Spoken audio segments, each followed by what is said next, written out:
All right, let's get started, folks. So what we're going to talk about today, all of this comes directly from what we talked about last time. So let's remember the sign of u plus v equals sine u cosine v plus cosine u sine v.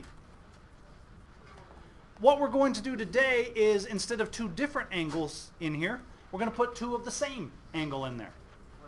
So I'm going to say the sine of u plus u. Well, u plus u is the sine of 2u. So we have a double angle. And we're going to plug that in here. We get the sine of u cosine of u plus cosine u sine u. Well, these two are the same. Sine u, cosine u, sine u. So we get the sine of 2u equals 2 sine u cosine u. And that is our double angle identity for sine. Yes? So, okay, so sine u plus u, could we, like, is it possible to make the u of v, like, at all?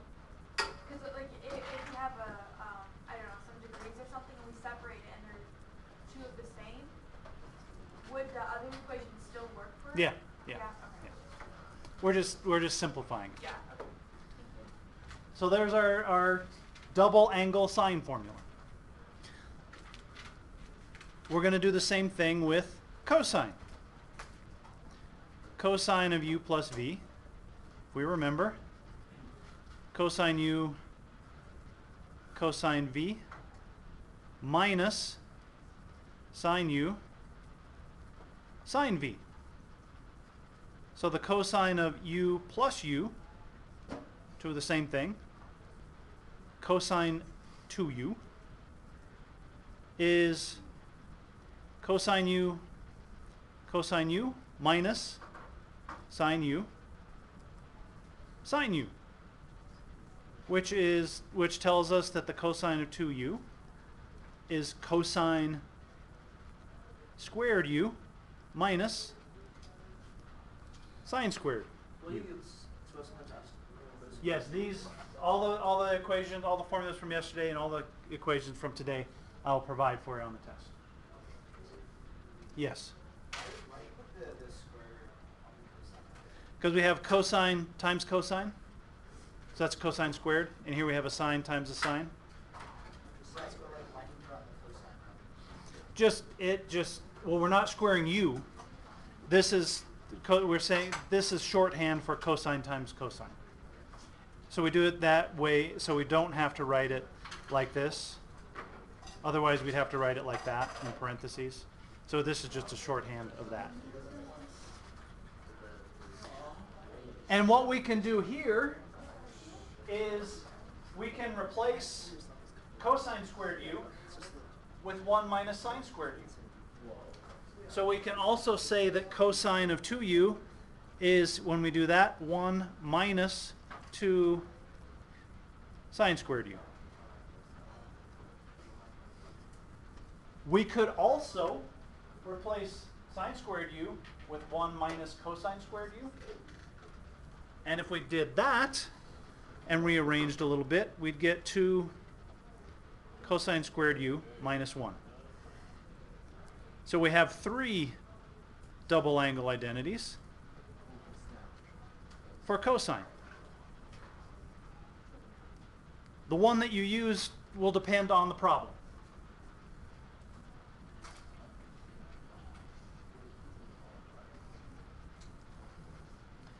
And similarly, I'm not going to go through the algebra to show the tangent formula, but it comes from doing the tangent of u plus v and replacing the v with a u, etc. We would get the tangent of 2u is 2 tangent u over 1 minus tangent squared u. So that is our tangent double angle formula.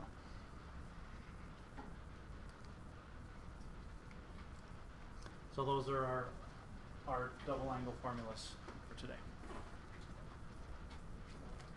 So what I want to do is do a couple of examples with the double angle formulas, the type of questions that you might see.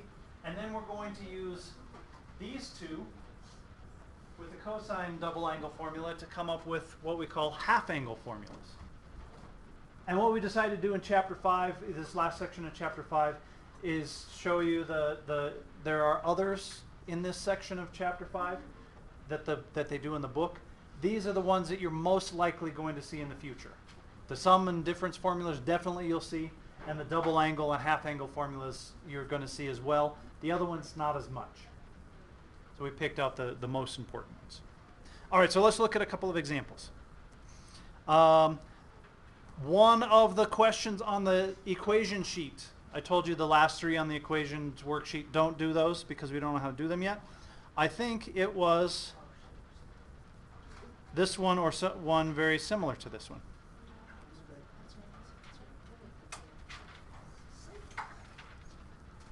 Sine 2x minus cosine x equals 0. Well, before we didn't know how to deal with that. Now we do, because we know that the sine of 2x is 2 sine x cosine x. Then we have minus cosine x equals 0. So I've just replaced sine 2x with the double angle formula, 2 sine x cosine x, and now we know what to do. We factor.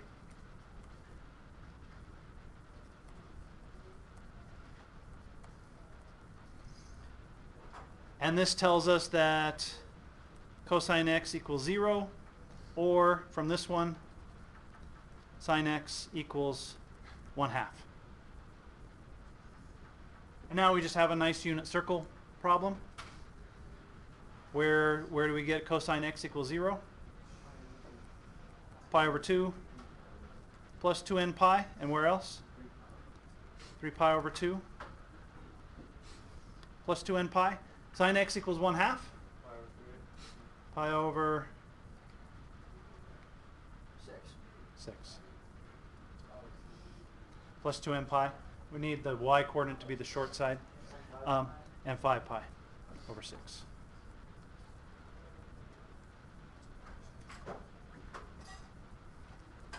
Yeah. So for the cosine x equals 0, could you write that as pi half plus n pi? Yeah, that would work. Mm-hmm.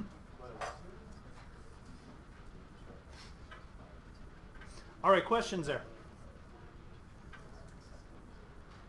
All right, let's look at another one where we're actually calculating some values.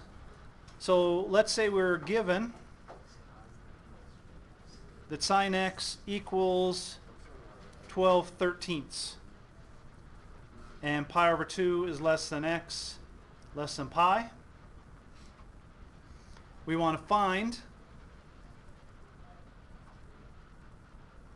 sine 2x, cosine 2x, and tangent 2x. And before we do this, I'm going to back up here really quickly, and I'm going to write here, sometimes, maybe more than sometimes, often it's easier because you've already calculated this, instead of using this formula, just to use sine of 2u over cosine of 2u. Because tangent is sine over cosine. So often it's more convenient to do this rather than this.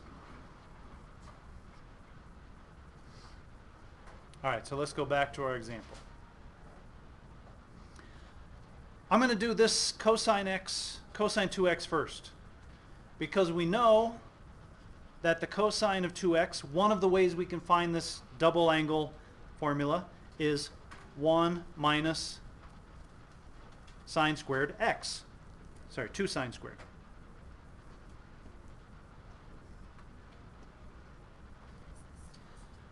Well, we have the sine of the angle there. So we get the cosine of 2x equals 1 minus 2 times.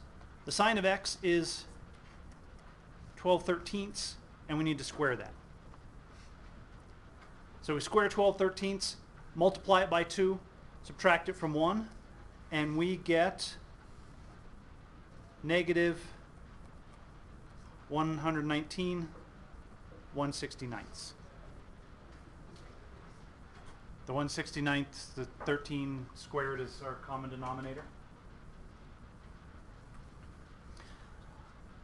Sine 2x is 2 sine x cosine x. Well, I have sine x. How am I going to get cosine x? Make a triangle real quick. Draw a triangle. And we got to be careful here. Pi over 2 less than x less than pi. Where does that tell us our triangle is? Negative. Left. That's quadrant 2. Quadrant, there we go. Second quadrant. So I'm going to draw my triangle this way. There's x. Sine x is 12/13. This missing side. And it's in the second quadrant, so negative 5. So we get the cosine of x is negative 5/13. So this is going to equal 2 times 12/13 times negative 5/13. And I get negative 120 1/69. And here's where it's convenient. You could use the tangent 2x formula, but I'm just going to say the tangent of 2x equals the sine of 2x over the cosine of 2x.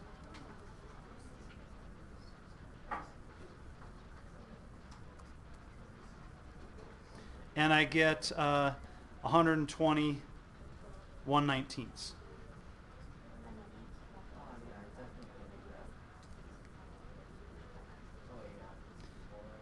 Now we just flip this over and multiply.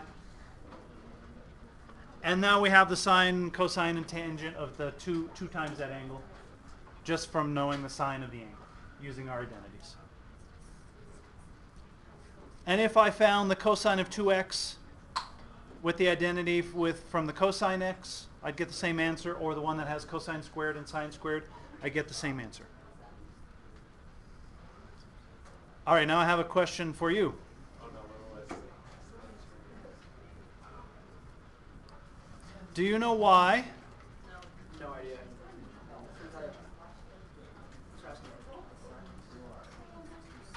Do you know why when this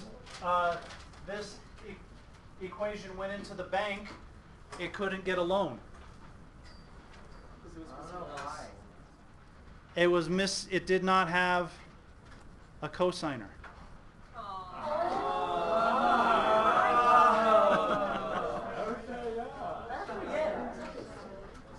Okay. I really like that. That's really funny. Now the best part for me, usually often when I tell that joke, the students are writing it down in their notes, and then when we realize it's a joke, I see them erasing it. Oh, like you did tell me. Yeah, I didn't know. That's funny. All right. Half angles.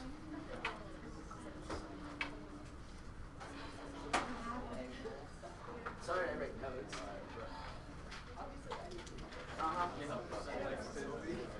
Now, the really funny thing was Sammy came in on Wednesday Where's Sammy? because she's going to visit her sister. So I taught her this lesson on Wednesday, and I printed off my notes from last year, and we got to that part of the notes, and she said, should I write this down, Mr. Beamer? So then I got to tell her, there were 3 kids in tutor time, so she heard it, and I told her about the joke, and and then about how people erased it. And the people in tutor time thought that was the funniest part, was that kids erased it from their notes when they got angry about it. All right, half angle formulas.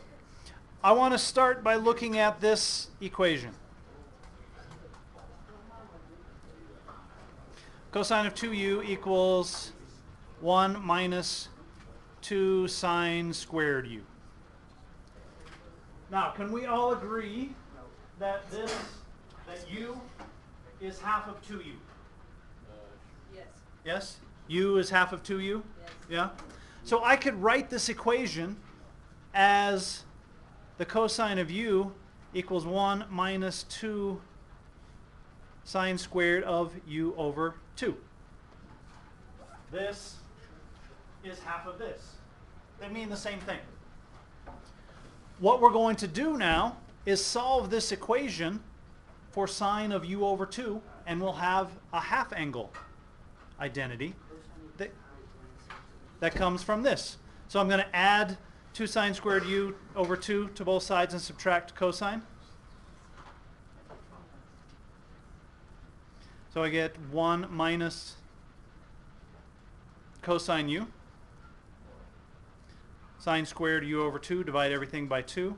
1 minus cosine u over 2. Now take the square root. I get a plus or minus the square root of 1 minus cosine u over 2. And there is our sine half angle formula. And it comes directly from the double angle formula. And the plus or minus, we have to pick the plus or minus depending on which quadrant we're in. Because if you take a half of a first quadrant angle, you're always going to be in the first quadrant. But if you take half of a second quadrant angle, you could end up in the first quadrant. So you could change from a negative to a positive. So you have to pick depending on which quadrant you end up. How do we know which quadrant? It'll depend on the angle. So if u over 2 is 25, then you're going to be in the first quadrant and you'd pick a plus. We'll do the same thing here with cosine of 2u equals 2 cosine squared u minus 1. Just another of our formulas for a double angle cosine formula. U is half of 2u. Yeah? So the cosine of u equals 2 cosine squared u over 2 minus 1. This is half of this. And I'm going to solve this for cosine of u over 2. So I'll add 1 to both sides. And I'm going to write it this way. 2 cosine u over 2 equals 1 plus cosine u. Add 1 to both sides. Cosine squared u over 2 equals 1 plus cosine u divided by 2. And I get that the cosine of u over 2 is plus or minus the square root of 1 plus cosine u divided by 2. And again, we pick the plus or minus depending on the quadrant that we're in.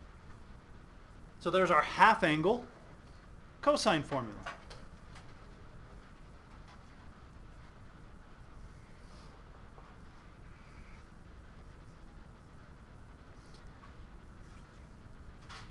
And we can do a similar thing with our tangent u over 2 or tangent 2u equation, and we get our tangent double angle formula.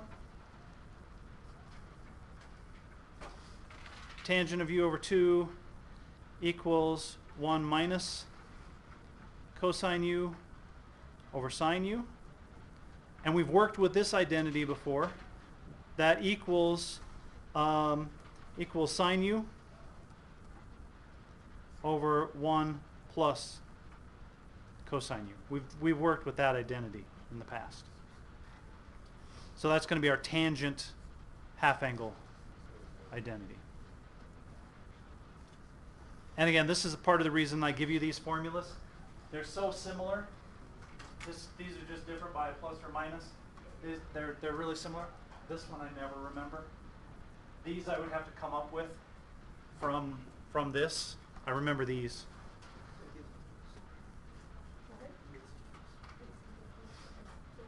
All right, so I want to look at one example with a half angle formula, and then we'll be done. So we want to find the exact value.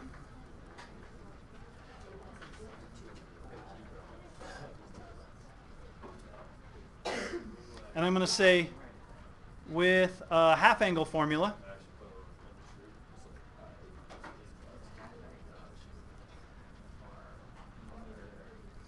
of the cosine of 165. Because didn't we just talk about one similar to this using a sum or difference formula? We could do that with cosine of 120 plus 45. That would work, but we want to use a half angle formula. So what this is asking us to do is say, well, 165 is half of what?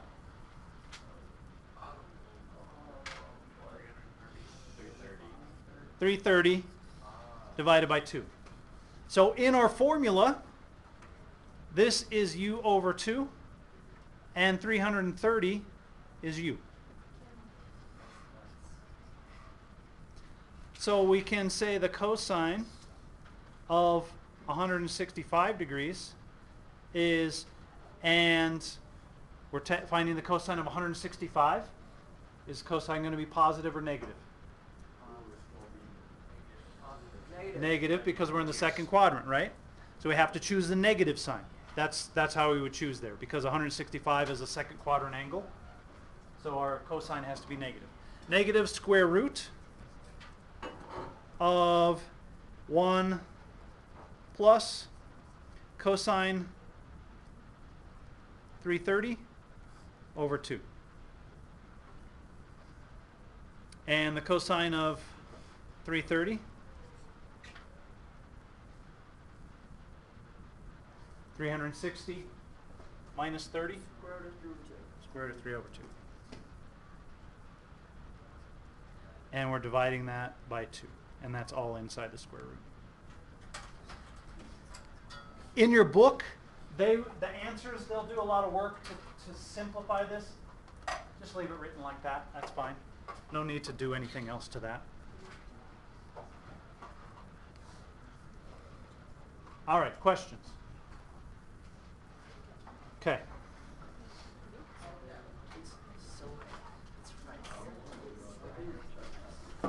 There, and I had to pick individual problems here because I had to choose around the identities that we didn't learn.